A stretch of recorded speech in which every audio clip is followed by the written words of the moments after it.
Visitor visa के अंदर ऐसा होता है कि अगर वो 40 आवर्स काम कर सकते हैं, मतलब फुल टाइम काम कर सकते हैं। विजिटर वीज़ा पर जाएंगे, वहाँ बेबी बॉर्न होगा तो हमारा वहाँ सेटलमेंट हो जाएगा। अस्सलाम वालेकुम guys, hope you are doing good. So आज हम बहुत ही एक इम्पॉर्टेंट टॉपिक के ऊपर बात करने जा रहे हैं। सो इसको एंड तक ज़रूर देखना। हाँ, तो बात ये थी कि लोगों को ये बहुत कन्फ्यूज़न होता है कि हम यूके विजिट वीज़ा पर जाकर हमारा वीज़ा स्विच कर सकते हैं या नहीं कर सकते। मतलब विजिट वीज़ा पर हम वहाँ चले गए, उसके बाद हमें किसी ने जॉब स्पॉन्सर दे दी, तो हम हमारा वीज़ा स्विच करवा सकते हैं या नहीं करवा सकते। सबसे पहले तो आप ये बात जान लो कि अभी बहुत से चेंजेस कर दिए यूके गवर्नमेंट ने। बहुत पहले से अनाउंसमेंट चला करती थी कि डिपेंडेंट वीज़ा बंद करने वाले हैं, फिर स्विच करते हैं स्टूडेंट से वर्क वीज़ा में, वो बंद करने वाले हैं। ऐसी सब अनाउंसमेंट चल रही थी, लेकिन कभी इम्प्लीमेंट नहीं किया था। रातों रात वो लोग ने 17 जुलाई 2023 को वो लोग ने ऐसा रूल इम्प्लीमेंट किया जिसके अंदर स्टूडेंट अपनी स्टडीज़ कंप्लीट किए बिना पहले स्विच करते थे वर्क वीज़ा के अंदर, लेकिन वो अब नहीं कर सकेंगे अनटिल एंड अनलेस वो लोग फुल अपनी स्टडीज़ कंप्लीट नहीं करते। और उसके साथ ही जो स्टूडेंट्स अपने वाइफ को या चिल्ड्रंस को लेकर आते थे, dependent visa, student dependent visa कह सकते हो उसको, वो भी बंद कर दिया है। मतलब जनवरी 2024 के बाद से वो डिपेंडेंट्स को नहीं ला सकेंगे, सिर्फ स्टूडेंट ही आ सकेंगे। अगर पीएचडी करने आ रहे हो या ऐसा कोई रिसर्च कोर्स करने आ रहे हो, तभी आप अपने डिपेंडेंट को लेकर आ सकोगे। ऐसे बहुत से चेंजेस कर दिया अभी यूके गवर्नमेंट ने। और यूके का जो इमिग्रेशन सिस्टम है वो बहुत ही टफ माना जाता है दूसरे कंट्रीज़ के कंपैरिजन में। विजिटर वीज़ा का तो ऐसा है कि ये वीज़ा आपको 6 मंथ्स का मिलता है स्टार्टिंग में। इसके बाद आपके अच्छे खासे स्टैम्प हो जाने के बाद आप इन फ्यूचर इसे 2 ईयर्स का भी ले सकते हो, 5 ईयर्स का भी ले सकते हो और 10 ईयर्स का भी long term standard visitor visa ले सकते हो। लेकिन इसके अंदर 6 मंथ्स ही आप मैक्स टू मैक्स रह सकते हो। स्टैंडर्ड विजिटर वीज़ा के अंदर ऐसा होता है कि अगर आपको यहाँ यूके से कोई स्पॉन्सर करता है, यहाँ बुलाता है, तभी आप आ सकते हो। और उसके अंदर भी आप कोई पेड वर्क नहीं कर सकते। यहाँ सभी वीज़ा के अलग अलग रूल्स एंड रेगुलेशंस होते हैं। उसको आप राइट टू वर्क भी कह सकते हो। जैसे कि कोई स्टूडेंट है, इंटरनेशनल स्टूडेंट है, उसका राइट टू वर्क ऐसा होता है कि वो पर वीक 20 आवर्स काम कर सकते हैं, उससे ज़्यादा नहीं कर सकता। अगर उसका वैकेशन है तभी वो 20 आवर्स से ज़्यादा का काम कर सकता है, वरना अपनी यूनिवर्सिटी की जो टाइम ड्यूरेशन होती है, चालू है अभी यूनिवर्सिटी, वैकेशन वगैरह नहीं है, तब सिर्फ 20 आवर्स ही काम कर सकते हैं। इसी तरह अगर कोई स्टूडेंट डिपेंडेंट वीज़ा के अंदर है, मतलब वो स्टूडेंट की वाइफ वगैरह है, वो 40 आवर्स काम कर सकते हैं, मतलब फुल टाइम काम कर सकते हैं। सभी वीज़ा के अलग अलग रूल्स एंड रेगुलेशंस होते हैं। इसी तरह अभी ये जो विजिटर वीज़ा है उसके अंदर नो राइट टू वर्क होता है, मतलब आप काम नहीं कर सकते लीगली, इधर भी काम नहीं कर सकते आप। और क्या होता है कि एजेंट लोग हैं ना, लालच देते हैं कि आप विजिट वीज़ा पर वहाँ चले जाओ, फिर वहाँ से आप अपना वीज़ा स्विच करवा लेना। तो ये रॉन्ग नंबर है, मतलब हिसाब करवा ही नहीं सकते।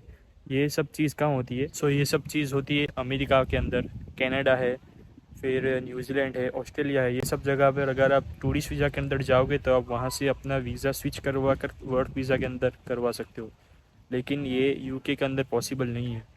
और यूके का इमिग्रेशन ऐसा टफ है कि यहाँ आप इवन विजिट वीज़ा पर आकर वॉलेंट्री का जो काम होता है, मतलब फ्री का जो काम होता है, उसके ऊपर भी रिस्ट्रिक्शन है। मतलब वो अगर आप चलो यहाँ 6 महीने के लिए आ गए, तो फिर भी आप वॉलेंट्री वर्क जो होता है चैरिटी के लिए वगैरह आप जो काम करते हो, वो भी सिर्फ आप 30 दिन ही कर सकते हो। 30 दिन से ज़्यादा का वॉलेंट्री वर्क आप नहीं कर सकते।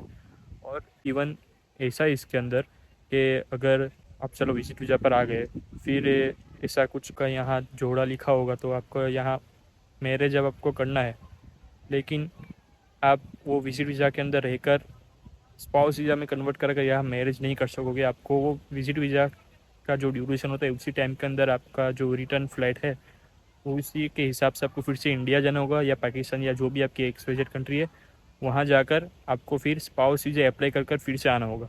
इधर आप नहीं कुछ भी कर सकोगे। इसी तरह ये वर्क वीज़ा का है। आपको अगर वर्क वीज़ा चाहिए तो आपका जो विजिट वीज़ा कंप्लीट होता है उसके बाद आपको फिर से इंडिया जाकर आपको जो इंडिया से या पाकिस्तान से जो आपको स्पॉन्सर मिल रहा है यहाँ यूके के लिए, वहाँ जाकर आपको अप्लाई करना है। ये विजिट वीज़ा पर कुछ नहीं कर सकते आप।